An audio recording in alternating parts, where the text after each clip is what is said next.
everybody. This is Pitmaster Andy G with Smoke on Wheels. We are here at Proud Souls Barbecue, Kansas City, and we are going to be doing some grilling today. The pits are lit. Let's go.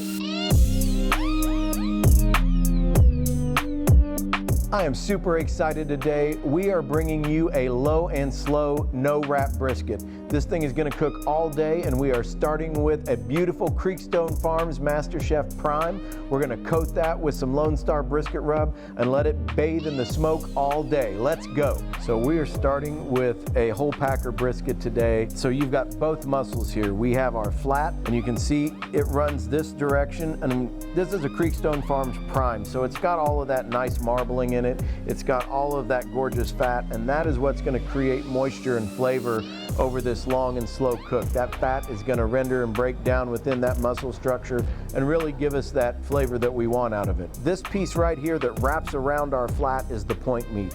And so that point is really rich in fat. First thing I'm going to do is take some of these big pieces of fat and remove them, just because we don't need those there. They are not going to help us in our cook. I want to build a really beautiful bark on this, so I want to have my protein exposed as much as possible. So I'm going to go ahead and peel out all of our big veins of fat here, and I'll cut this so you can see.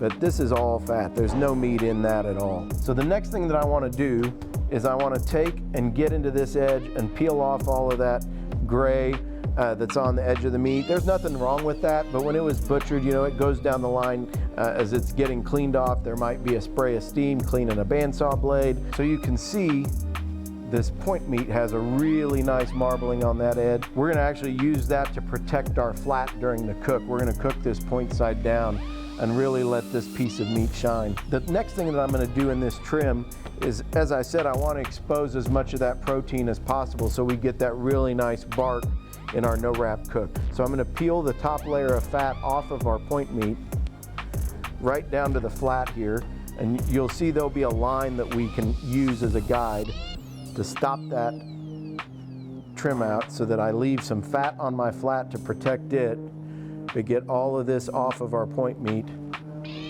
so that we can use it to build a really nice bark. As I said, I want to have as much of my protein exposed for this bark as possible.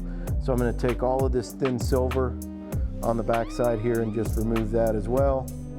And you'll notice when I'm doing that, I'm using my knife edge and just keeping it against what I'm removing so I'm not gouging down into the brisket. So the knife edge is always just canted slightly up as opposed to down into the meat. So I'm using our Baron Burton's Fireshire as a binder for our rub on the meat. So I'm just putting a little bit on there, and I'm going to rub that into the surface. I don't need a ton of that.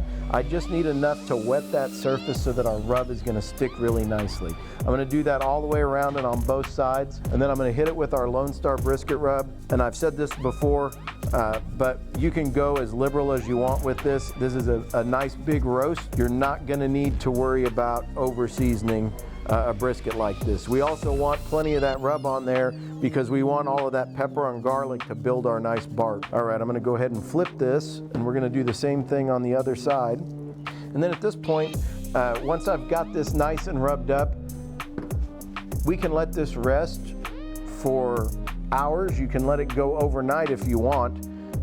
Ideally, what we're looking for is you want to have at least the rub no longer looking dry. You want it to start to be wet on the surface so that you can see that those salts have really started to pull moisture with our meat, and that we're going to have something there that's not sitting on the meat, that it's reacting with the meat, because that's going to be what builds our bark when we go to cook this. So I'm usually going to let this go ahead and just rest for the next hour on the counter while I'm getting my pit ready and bringing it up to temp.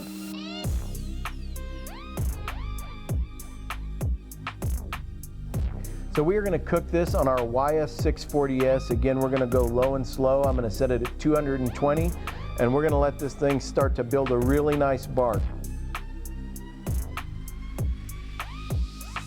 I probably won't even look at it for the first 2 hours because I really want to just let it set up. And then we're going to start spritzing to ensure we have enough moisture for this low and slow cook and getting that nice bark structure set. So we are just over 14 hours into this cook, and this brisket is beautiful. We've got this gorgeous crust all over the outside of the meat. It's got that really nice bark going. You can see the little pillows of fat coming through. That is beautiful. When we temped it, it was cresting just over 200. So this thing is perfect. All we've got to do now is just give it about a 30-minute rest. I'm going to go ahead and throw a little foil right over the top, and we'll rest this thing for 30 minutes, come back and slice, and it'll be perfect.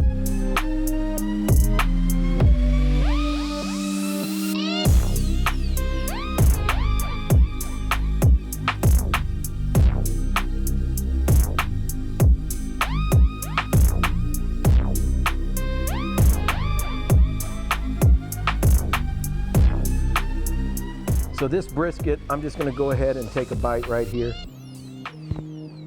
Oh my God, so tender, so moist. Crust comes right through.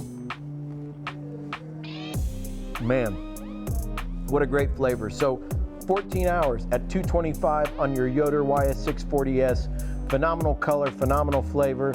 Check it out at Proud Souls, Kansas City. You can see it right there. You can get the Lone Star rub. You can get the Creekstone briskets all right here. Have a good one, y'all.